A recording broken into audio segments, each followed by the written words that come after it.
Hello and welcome to another week in the books. I'm going to walk you through what I read this past week, and I've got 3 things for you, so let's get to it. First up is a book called Why We Swim, which is a nonfiction title looking at why we swim. Bet you didn't see that coming. Now, if you know me at all, which a lot of you out here don't, and that's okay, you would know that this is kind of an odd book for me to pick up because I don't really like swimming. I used to love swimming as a kid. It was like the summer activity, as it is for so many people, because you're cool enough, having fun, great day at the pool.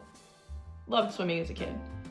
And as an adult, I've decided that swimming is just trying not to drown for fun, and I have better things to do with my time and energy. So, a book about swimming, not really characteristic for me.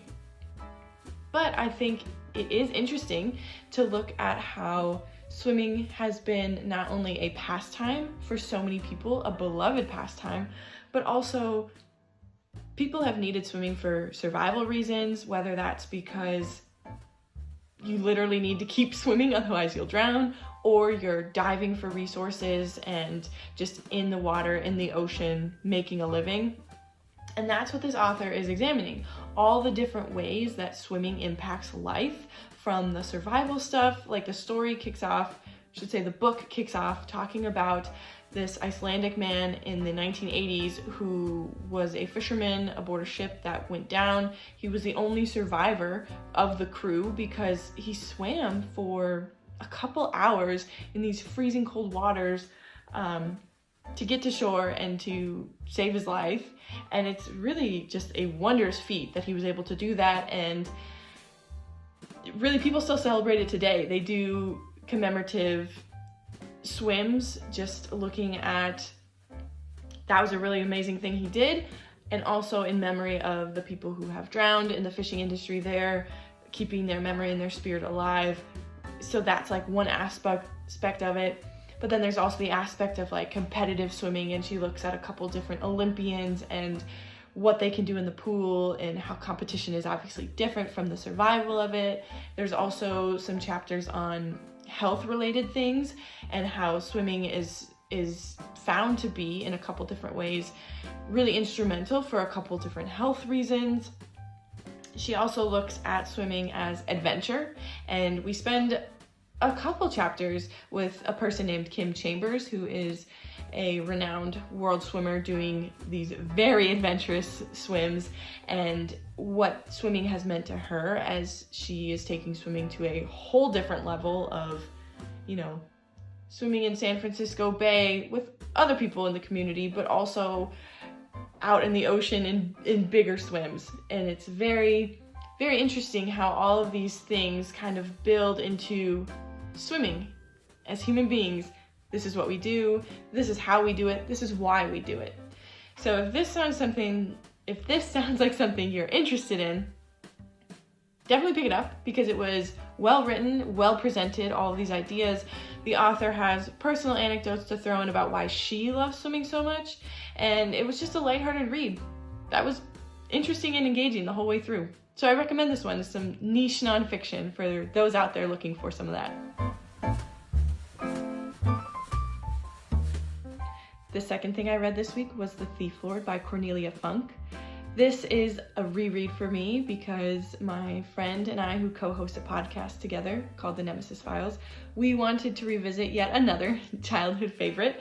So we picked up this one, and we have been people who grew up loving Cornelia Funk. We loved her Inkworld trilogy. We loved this one. I will say, as an adult, I reread the Inkworld books, and Inkheart holds up. Love that one still. But the other books in the series just didn't live up to the love that I had for them as a kid. Do with that what you will. But what I found with The Thief Lord, on the other hand, is that I enjoyed it as a kid, and I enjoyed it again now as an adult, which is delightful. And it is a story aimed at like the middle grade demographic. It's magic realism, some mystery, and just a lot of whimsy. because what we have is a group of orphan kids in Venice, and they all live together in this old shut down movie theater, and they are provided for by a character named the Thief Lord. That of course is not his real name. His real name is Scipio. And in particular, there are two brothers, Prosper and Beau, and Prosper and Beau are on the run.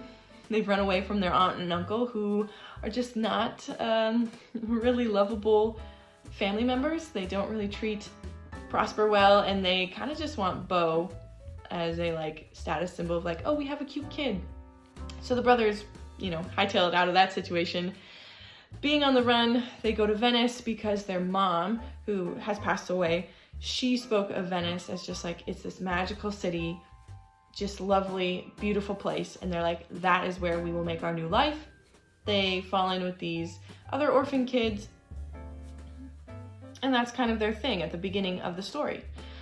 But also at the beginning of the story is that their aunt and uncle have come to Venice because they're like, we feel like this is where the boys have gone after we've done some investigating where we're from. And they hire a private investigator named Victor, who then tries to find these boys. And on top of it is that the Thief Lord has been asked to do a very specific robbery for a mysterious figure in Venice. And the Thief Lord has been asked to steal a wooden wing. So there's a lot of questions that arise about what is this wing for? Who is this person who's looking for it? Why are they looking for it? And a lot of tensions, a lot of questions building up on top of the fact that Victor is closing in on these boys. So you've got that mystery stuff, you've got exciting adventure, and I think what really sells this book is you have a lot of characters who are lovable and they're managed super well. So even though things can get kind of crazy because this character is going off and doing this thing, or this new side thread is introduced, but it's easy to keep track of who's doing what and who is who and their distinct personalities, and it's just well written. I think that's a really key part of it, is it's well written and these characters are easy to root for, and the magic realism is fun.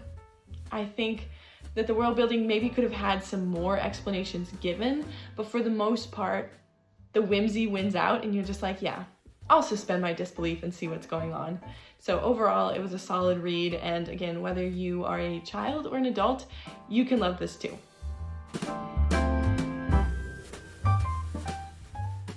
Last up is The Shifter, which is book 1 of the Hailwick Chronicles. This is a fantasy book dealing with dragons and sorcerers and all kinds of magic.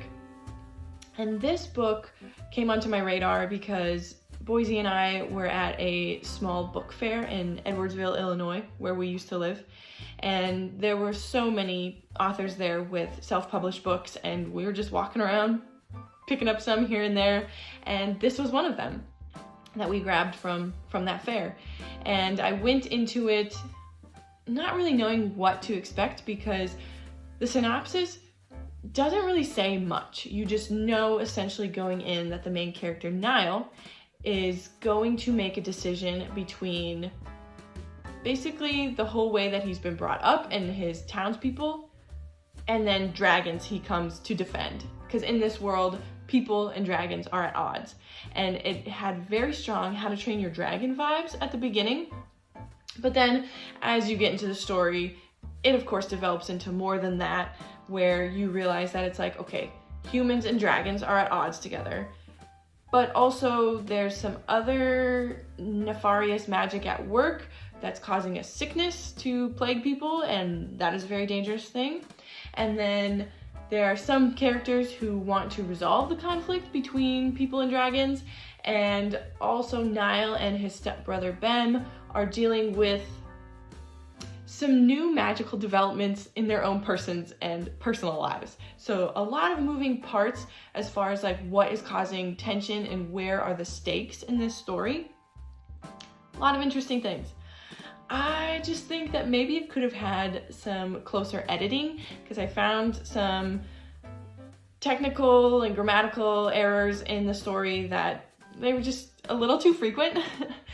So maybe a closer eye for editing.